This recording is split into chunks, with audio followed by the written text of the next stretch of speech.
પરંતુ અરબ સાગરના ભેજના કારણે અને લગભગ કેટલાક સાયકલ સર્ક્યુલેશન કારણે હમણાં ઉત્તર ગુજરાતના ભાગો અને અન્ય ભાગોમાં વાદળો આવવાની શક્યતા રહે. હવે ધીરે ધીરે વાદળો આવતા જ છે, પરંતુ તારીખ લગભગ ડિસેમ્બરની 6 તારીખથી 10 તારીખ વચ્ચે વાદળો આવવાની શક્યતા રહે. હવામાનમાં મોટો પલટો આવવાની શક્યતા રહે અને ડિસેમ્બર 18 સુધીમાં ક્યાંક માથું થવાની શક્યતા રહી શકે.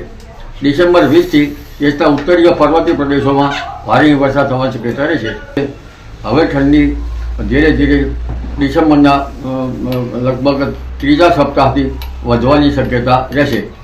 જાન્યુઆરીમાં પણ તારીખ 10, 11, 12માં ઠંડા પવનો ફૂંકાશે અને જાન્યુઆરીમાં ધીરે ધીરે 23-24 જાન્યુઆરીમાં પણ પશ્ચિમ વિક્ષોભ હોવાની શક્યતા રહેશે અને 23-25 જાન્યુઆરીથી વિષમ હવામાનની વિપરીત અસર ફેબ્રુઆરી-માર્ચ સુધી રહેવાની શક્યતા રહેશે, જેના કારણે ઊભા કૃષિ પાકોમાં પાક સંરક્ષણના પગલાં લેવા